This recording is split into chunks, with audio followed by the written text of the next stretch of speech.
बिस्मिल्लाहिर्रहमानिर्रहीम। जी, आज का हमारा टॉपिक है international system of units. Last time हमने सीखा था फिजिकल क्वांटिटी क्या होता है, बेस क्वांटिटीज़ क्या होता है और ड्राइव क्वांटिटीज़ क्या होता है। फिर मैंने वाइंड अप किया था कि हम मेजरमेंट जो लेते हैं उसमें दो चीज़ें होती हैं, एक न्यूमेरिकल मैग्नीट्यूड, दूसरा उसका यूनिट। तो यूनिट एक स्टैंडर्ड क्वांटिटी होता है जो हर एक फिजिकल क्वांटिटी के लिए सेट किया जाता है। तो अब क्योंकि साइंटिफिक इंफॉर्मेशन पूरी दुनिया में शेयर करनी होती है तो ये सिस्टम सबके लिए एक्सेप्टेबल होना चाहिए। तो इस पे एक कमेटी ने ये सब फिजिकल क्वांटिटीज़ के यूनिट डिसाइड किए थे, जिसका नाम ही हमने रखा हुआ है international system of units, shortly उसको ऐसा ही बोलते हैं। अब ये कमेटी जो थी ये 1961 में पेरिस में हुई थी। वहाँ पर दुनिया भर से जो साइंटिस्ट थे उन्होंने उसमें यानी शिरकत की थी और हर एक फिजिकल क्वांटिटीज़ के लिए उन्होंने एक यूनिट असाइन किया था। वो हम इस्तेमाल करेंगे जब भी एक इंफॉर्मेशन, साइंटिफिक इंफॉर्मेशन जब वर्ल्ड वाइड शेयर की जाएगी या कोई नई डिस्कवरी होगी, कोई इन्वेंशन होगी। तो अब इसमें हर एक फिजिकल क्वांटिटी को यूनिट दिया गया है, यानी बेस जो क्वांटिटीज़ थी उनके बेस यूनिट्स बनाए गए हैं और फिर इसी तरह उनकी मदद से जो ड्राइव्ड क्वांटिटीज़ बनती हैं उनके ड्राइव्ड यूनिट भी बनाए गए हैं। तो हम देखते हैं, सबसे पहले देखें ये बेस क्वांटिटीज़ लिखी हुई हैं 7 की 7 जो लास्ट लेक्चर में भी आपने पढ़ी थी।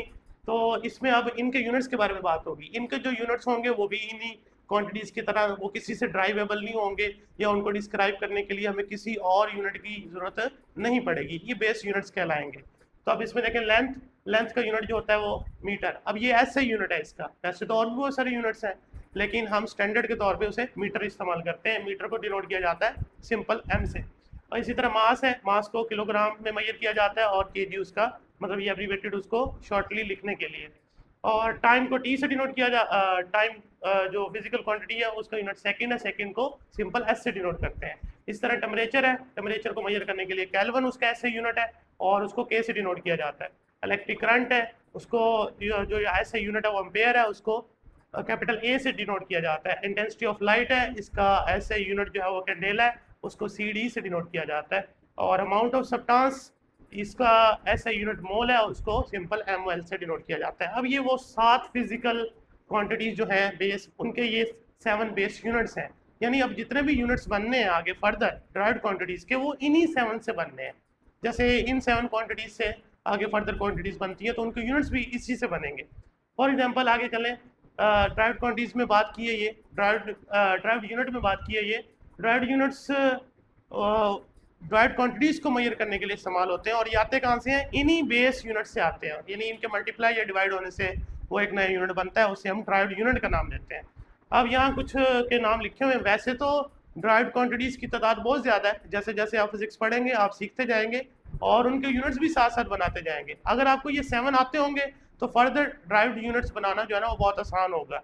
अब यहाँ पर एग्जाम्पल के तौर पर एरिया, अब एरिया जो होता है वो 2 डायमेंशन को मल्टीप्लाई करने से आता है। यानी किसी भी चीज़ का एरिया निकालना है तो उसके लिए आप लेंथ और उसकी विड्थ को मल्टीप्लाई करते हैं। अब लेंथ भी एक बेस क्वांटिटी है, विड्थ भी एक बेस क्वांटिटी, यानी दोनों लेंथ है वो।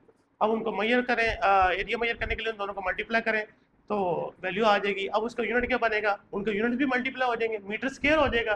तो स्क्वायर मीटर या मीटर स्क्वायर, उसको सिंपली एम स्क्वायर लिखते हैं शॉर्टली। उसके बाद वॉल्यूम, वॉल्यूम का क्यूबिक मीटर। और इस तरह स्पीड, जैसे लास्ट लेक्चर में स्पीड का मैंने फार्मूला भी लिख के बताया था आपको, मीटर पर सेकंड उसका यूनिट बनेगा।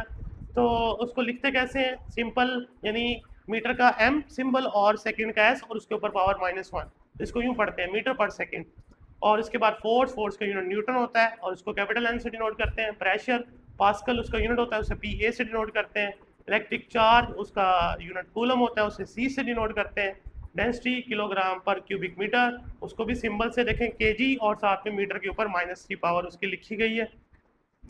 तो इस तरह जितने भी आगे आप टॉपिक्स पढ़ेंगे फर्दर, जैसे कि सेकंड चैप्टर, थर्ड और फोर्थ, इवन के 10th क्लास तक भी आप नई से नई क्वांटिटीज़ आपके सामने आती रहेंगी और उनके यूनिट्स भी आते रहेंगे। लेकिन उनमें ख़ास बात ये होगी, वो तमाम जो ड्राइव्ड यूनिट आप पढ़ेंगे आगे फर्दर टॉपिक्स में, वो सारे के सारे यूनिट्स इन्हीं 7 यूनिट्स से डेवलप होंगे। तो इसलिए ये बहुत ज़रूरी है इसका याद करना। तो नेक्स्ट इंशाल्लाह हम इनको फर्दर बड़ी वैल्यूज़ जो होती हैं फिजिक्स में और बहुत छोटी वैल्यूज़ होती हैं, उनको हम किस तरह उनके यूनिट्स को और उनके लिखने के तरीके को सीखेंगे।